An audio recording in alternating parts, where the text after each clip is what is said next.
Hi, I'm Brent Babb with USSEC. I'm Regional Director for Europe and the Middle East, North Africa. Thanks for the opportunity to join you all today.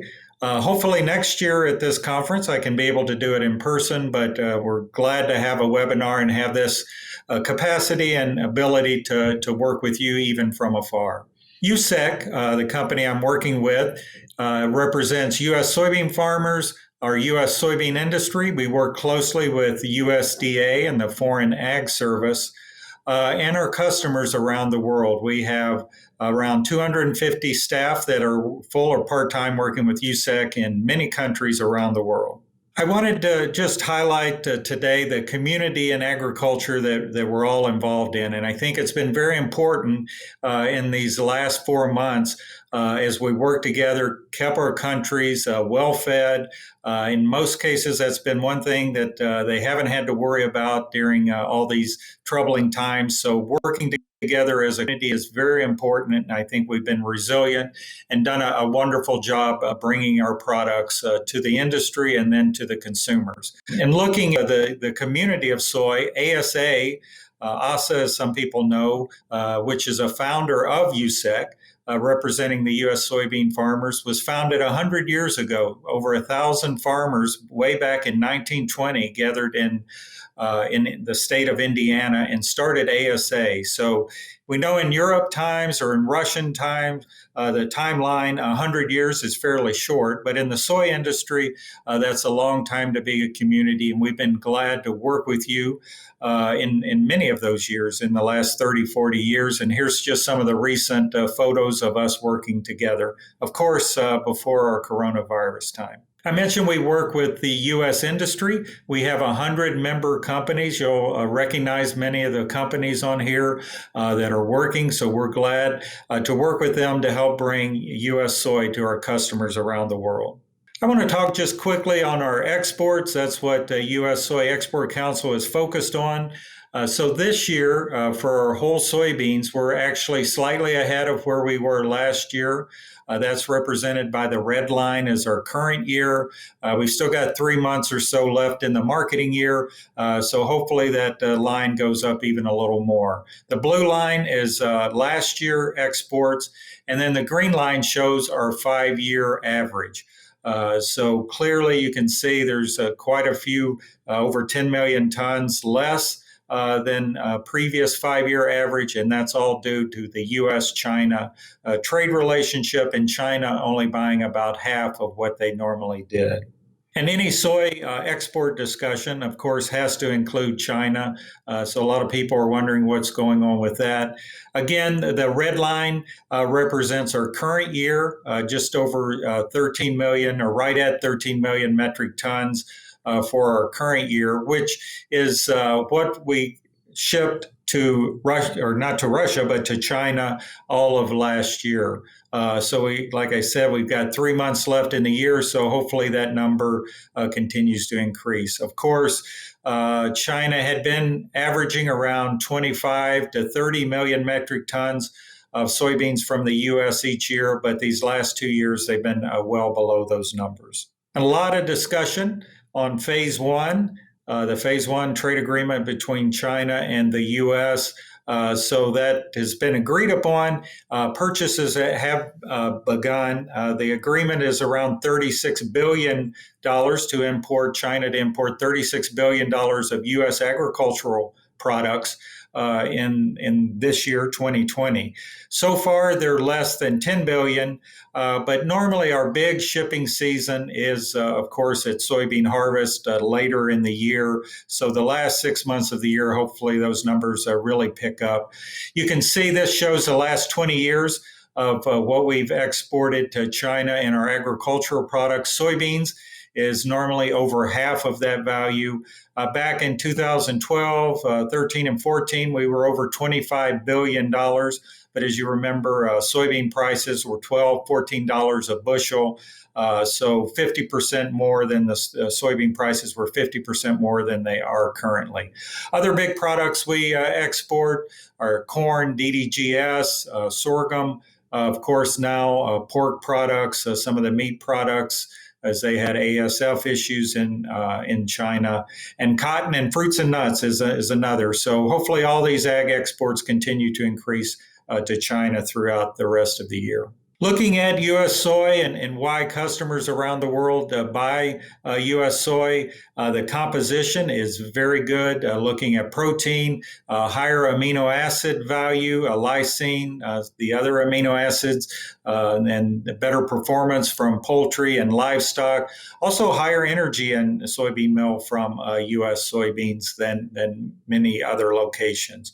The oil with a good storage, good harvest time and transportation. The oil has less free fatty acids, so for soybean crushers, that's an advantage as well.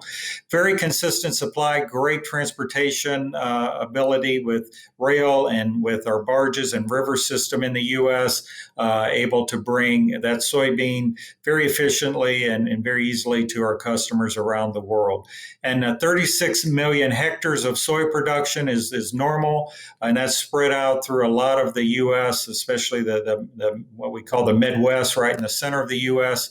Our soybean production area covers a wide area. Sustainability, another key. I'll talk on this in just a moment and talk in some more detail on sustainability. And innovation, our farmers with new seed technology, their new management, their focused management, we're able to bring more soybeans, 50% more soybeans now than we did in the 1980s on less overall farm land. So soybean production land has increased, wheat land has decreased, and the yields continue to increase, and our farmers are managing better and better every year. So we've been able to have this great increase in yield using less agricultural land. Looking at sustainability, and especially if any of the companies there are exporting to Europe, we often talk about this subject and hear about it in the European community and with the consumers there. And just in the last few weeks, a new soy monitor report came out. The EU Commission, their Green Deal Farm to Fork, a lot covered in that. Sustainability is one of the key focuses as they look what they're going to do in the next 5, 10, 20 years. So U.S. soy has been working with our industry there for quite some time. A big focus is deforestation, and the U.S. is ranked number one globally in forest area biodiversity and conservation. So really with our agriculture, deforestation is not an issue, just really doesn't occur in the U.S. Our Sustainability Assurance Protocol, the SSAP, is a system that our customers ask for. Started with the Feed Association in Europe 5-6 years ago, and just continued to grow around the world. It's based on this national system of conservation laws. Over 95% of our farmers participate in this program and follow it. If they don't follow the rules, they can face a financial penalty. So it's a very complex, sophisticated system. Over 20,000 audits is an average of what's done each year of our farmers, plus a lot of satellite view and just to make sure they're protecting the land where they're farming on. It does use a mass balance, and we've been using this system and working on the regulation system our farmers have followed since the 1930s. Of course, continue to improve during that time, but that enables us to give a sustainable product at no added cost to the consumers. And very quickly, just to highlight the use of this, we really started SSAP back in 2014 with just 6,000 metric tons. Last year, in 2019, we were 22 million tons of SSAP that customers asked for around the world, and our U.S. exporters were able to provide the verification certificate. So far this year, we're over 16 million tons, still a few months to get back up over 20 million tons. And just looking at the different regions around the world, this shows the metric tons. The left side shows the exports of overall metric tons, then the verified SSAP and their total percent. So Europe, over 4 million tons of SSAP requested. That's almost it is 86%, approaching 100% of their exports are coming in with this SSAP. Other markets such as China, they like SSAP more for their vegetable oil to show the sustainability of vegetable oil. North Asia, Japan, and Korea like it for tofu, food bean. So customers around the world have different reasons that they're primarily looking at sustainability, but they all can come to the U.S. and receive that. And amazingly, is 22 million tons last year of SSAP represents 10% of all soy exported by production origin. So an amazing amount that grew from 2013-14 when we introduced SSAP, and now 10% of soy exported around the world out of the production origin is under SSAP. So just always like to highlight the importance and how we're working to meet our customers' need with sustainability. And our U.S. soybean farmers are there to provide that.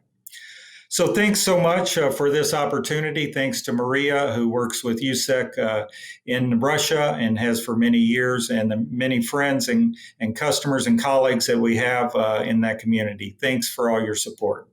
Thank you.